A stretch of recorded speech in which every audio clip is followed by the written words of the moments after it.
Assalamualaikum warahmatullahi wabarakatuh. Welcome to our video. Nah, di video ini kita akan membahas tentang konsep sistem informasi manajemen. Ini merupakan tugas mata kuliah sistem informasi manajemen yang diampu oleh Ibu Neneng Sudaryati. Enjoy your watching! Pengertian Sistem Informasi Manajemen. Sistem Informasi Manajemen atau SIM adalah sistem perencanaan bagian dari pengendalian internal suatu bisnis yang meliputi pemanfaatan manusia, dokumen, teknologi, dan prosedur oleh akuntansi manajemen untuk memecahkan masalah bisnis seperti biaya produk, layanan, atau suatu strategi bisnis SIM. SIM merupakan sistem yang dirancang untuk mengumpulkan, menyimpankan, dan mengelola data sehingga informasi yang berguna bagi manajemen dan menjalankan operasional bisnis. Dua, ada batasan sistem informasi manajemen. Secara teori, komputer tidak harus digunakan dalam sistem informasi manajemen. Akan tetapi, kenyataannya sistem informasi manajemen tidak mungkin dapat berfungsi tanpa melibatkan elemen komputer. Sistem informasi manajemen selalu berhubungan dengan pengolahan informasi yang didasarkan pada komputer. Sistem informasi manajemen merupakan kumpulan dari sistem informasi dan bergantung pada sekecilnya organisasi yang terdiri atas sistem-sistem informasi sebagai berikut. Yang pertama ada sistem informasi akuntansi, menyediakan informasi dari transaksi keuangan. Yang kedua ada sistem informasi pemasaran, menyediakan informasi penjualan, pemasaran. Yang ketiga ada sistem informasi manajemen persediaan. Yang keempat ada sistem informasi customer. Yang kelima ada sistem informasi distribusi serta sistem informasi lainnya. Yang ketiga ada karakteristik sistem informasi manajemen. Sistem informasi manajemen atau SIM memiliki beberapa karakteristik utama yang membedakannya dari sistem informasi lainnya.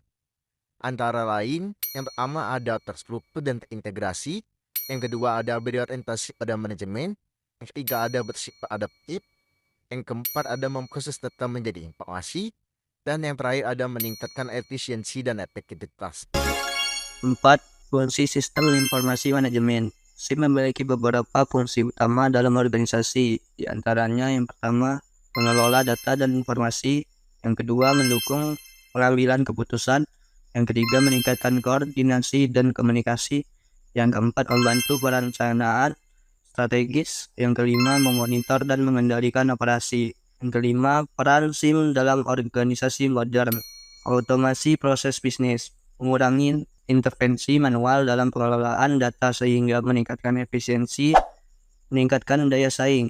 Organisasi yang memiliki SIM yang baik dapat lebih cepat beradaptasi dengan perubahan besar. Pengendalian internal yang lebih baik. SIM memungkinkan perusahaan untuk menerapkan kebijakan dan prosedur yang lebih transparan dan akuntabel. Yang selanjutnya adalah ruang lingkup sistem informasi manajemen. Ruang lingkup sistem informasi ditentukan dari awal pembuatan yang merupakan garis batas lingkup kerja sistem tersebut. Sehingga sistem informasi yang dimaksud tidak akan bersinggungan dengan sistem informasi lainnya. Jadi, ruang lingkup sistem informasi manajemen itu dikategorikan berdasarkan fungsinya dalam suatu organisasi. Yang pertama ada sistem informasi operasional. Kemudian, ada sistem informasi manajerial, ada sistem pendukung keputusan, kemudian sistem informasi eksekutif. Sistem ini dirancang khusus untuk eksekutif tingkat atas. Dan yang terakhir ada sistem informasi berbasis pengetahuan. Itu 2. Manfaat sistem informasi manajemen. Berikut beberapa manfaat utama dari implementasi sistem informasi manajemen. 1. Meningkatkan efisiensi operasional dengan adanya sistem informasi manajemen. 2. Meningkatkan akurasi dan keamanan data. 3. Mendukung pengambilan keputusan yang lebih baik.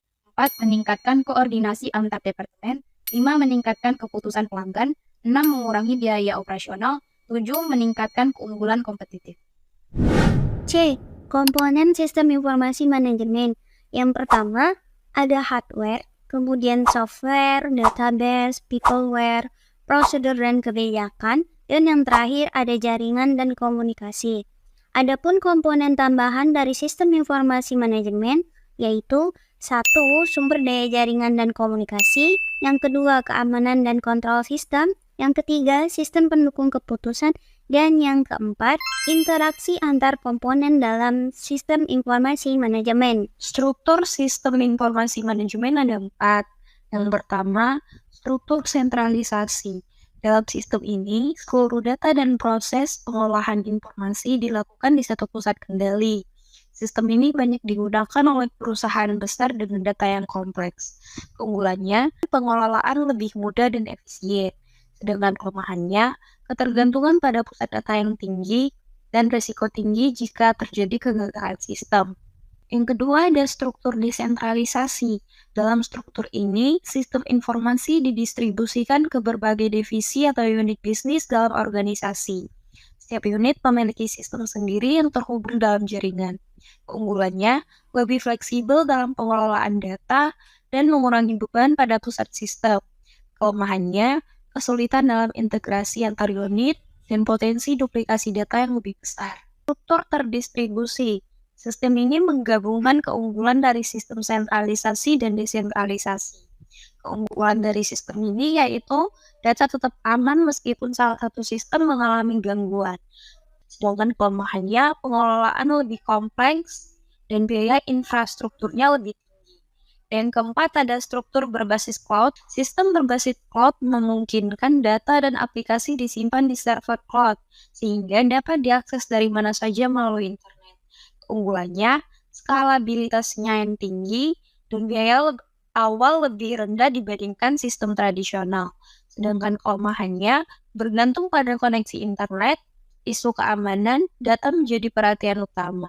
Selanjutnya, faktor-faktor yang menyebabkan sistem informasi menjadi kurang efektif dalam perusahaan. Yang pertama adalah kualitas data yang buruk. Data yang digunakan dalam sistem informasi harus akurat dan lengkap. Kesalahan dalam input data, kurangnya validasi, atau data yang tidak diperbarui dapat menyebabkan keputusan yang tidak tepat. Yang kedua, infrastruktur teknologi yang tidak memadai. Sistem informasi membutuhkan dukungan perangkat keras dan perangkat lunak yang sesuai agar dapat berfungsi dengan baik. Nah, jadi itu tadi penjelasan mengenai konsep sistem informasi manajemen.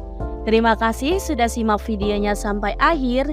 Semoga video ini bisa membantu teman-teman memahami lebih dalam tentang konsep sistem informasi manajemen. See you in another video. Wassalamualaikum warahmatullahi wabarakatuh.